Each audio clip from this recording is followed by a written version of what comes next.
Alright. So, breaking news tayo 'no, si Kong Teves ay nahuli na nga sa may Timor-Leste. At kung titignan natin dito sa post ng PCIC ano or Policia Científica de Investigación ang hirap naman, Kriminal, ayan. So, PCIC,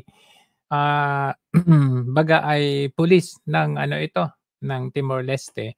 Makikita natin dito, 'yun lang pinagtataka ko ano, dito meron silang record 'no, Interpol Red Notice. 'Di ba pinakita ko naman sa inyo, last 2 weeks ago or 3 weeks ago, wala yung ano wala siya dito, wala siya dito sa listahan itong mga pinakita ko sa inyo.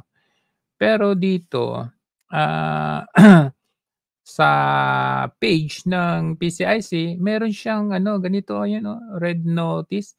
Pero siguro dahil ang nakalagay dito fugitive wanted for prosecution. So, kaya siguro hindi nakalagay sa database ng, wanted ano, kasi ito malamang itong mga ito meron na silang ano, yung warrant of arrest talaga. Kumbaga nadinig na sa kaso 'yan. Okey, so ayan po yung balita ano, nakakalungkot man pero reality eventually gano'n din ang tungo nung mga, yung fate na patutunguhan nitong si Kong Teves. Gaya nga ng napag-usapan namin kanina sa isang live 'no, yung nga sabi ng isang kasamahan natin na si Spencer, may mali din kasi si Kong Teves talagang in-identify niya na siya ay nasa ano, East Timor kaya yun tuloy siguro that, kini-casing-casing nila ito ng ilang buwan hanggang sa natunto nila kung saan talaga siya nagtatago. 'Di ba maalala natin nung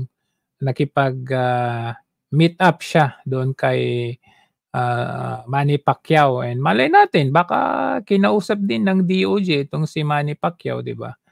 So, 'yan po ang balita natin 'no at, ito nga dito ayon dito sa ano, ito 'yan. Sa pahayag ano ng ano, pahayag ito, ayan, detains most wanted individual in Philippines, sabi dito.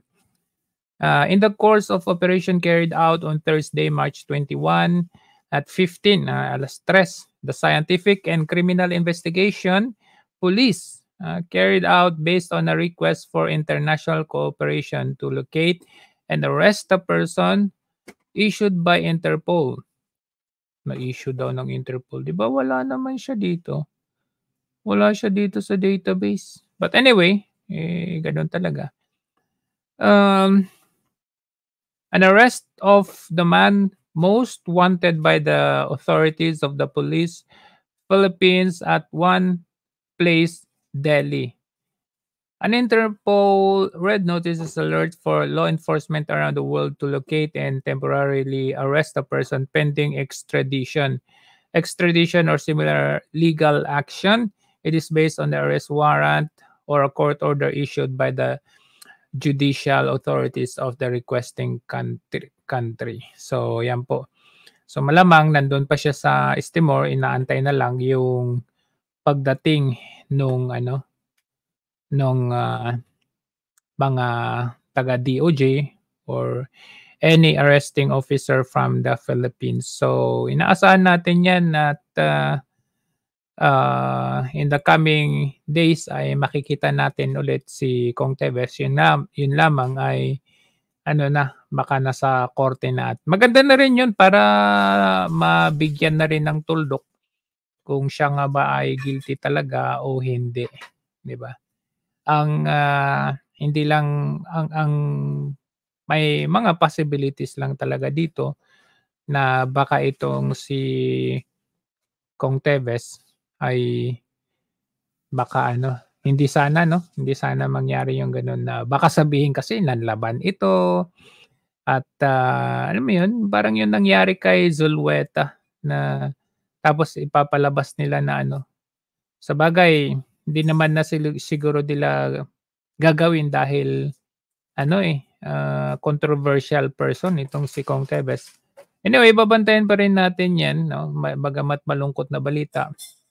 But eventually ito talaga yung magiging fate ni Kong Teves na mahuhuli at mahuhuli pa rin 'no.